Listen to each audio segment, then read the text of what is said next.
Il y a 3 ans, j'ai fait la plus grosse erreur de ma vie. J'ai acheté la Bible satanique. Je crois qu'elle est d'Anton LaVey. Et j'ai commencé à la lire. Et je l'ai lue en entier.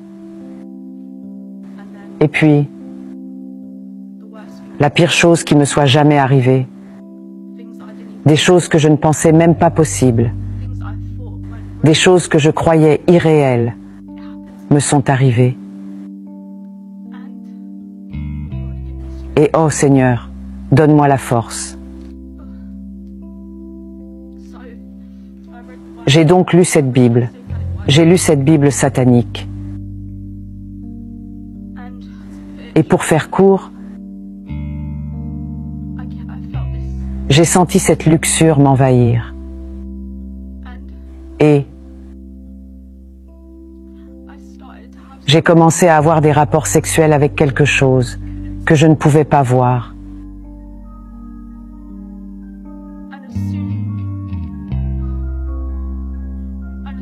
Et dès que c'est arrivé, il y a eu ce. J'ai donc lu la Bible satanique quand j'étais à l'université. Je venais de commencer l'université. Je faisais du design de mode. En fait, j'étais sur un chemin très sombre. Je cherchais quelque chose. Quand j'étais plus jeune, ma mère est décédée d'un cancer quand j'avais 8 ans. Et à partir de là, ce fut une spirale descendante très sombre. Je cherchais quelque chose. Et j'aimais être rebelle. Et j'aimais me moquer de Dieu. Et j'aimais juste blasphémer. Donc, après avoir lu ce livre, j'ai eu des rapports sexuels avec cette chose que je ne pouvais pas voir tout de suite après. J'étais donc dans ma chambre à l'université. Je crois qu'il était environ 3 heures du matin. Et j'ai entendu cette voix. J'ai entendu cette voix qui était tout simplement maléfique. J'ai entendu cette voix sortir de nulle part. On aurait dit qu'elle venait du haut de ma chambre. Et j'ai entendu cette voix dire « Ah, sale pute, je t'ai piégé, je t'ai trompé, tu es à moi, tu es à moi. Espèce de prostituée, sale pute. » Et ça a duré pendant 5 bonnes minutes. Et je suis restée assise là, terrifiée, absolument terrifiée par cette chose. Je ne savais pas ce qui se passait. Je ne savais pas quoi faire.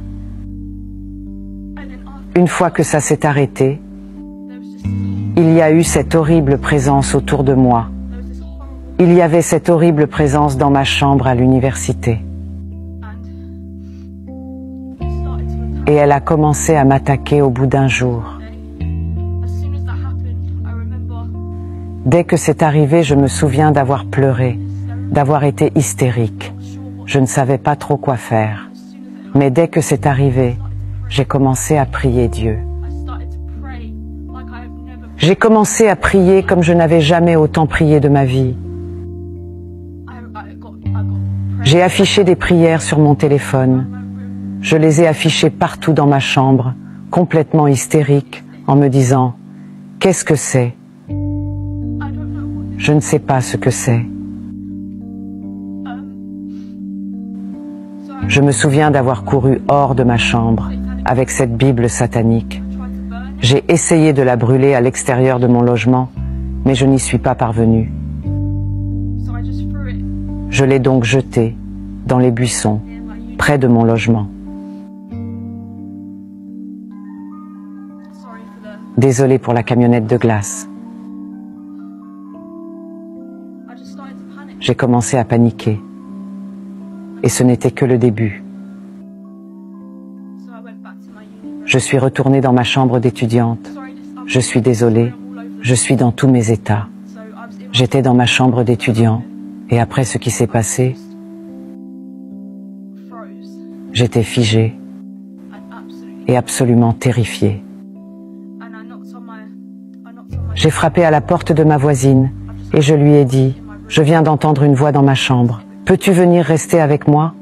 Et elle est venue rester avec moi. Et nous avons attendu. Et elle a attendu. Et elle m'a dit « Megan, de quoi parles-tu? Qu'est-ce qui ne va pas? Il n'y a pas de voix. » Et elle est retournée dans sa chambre pour se coucher.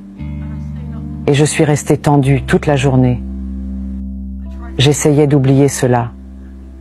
Le lendemain, alors que j'étais assise sur le lit dans ma chambre, j'ai senti quelque chose ramper sur mes jambes et me toucher d'une manière horriblement perverse et sexuelle.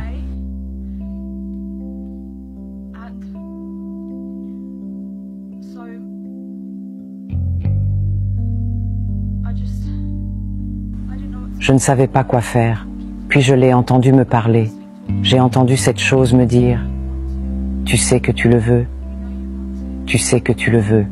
Elle essayait de me faire monter, sexuellement, jusqu'à ce que ça devienne si fort, que j'ai cédé. Ce fut la pire erreur que j'ai commise. Après ça, j'ai senti quelque chose me violer.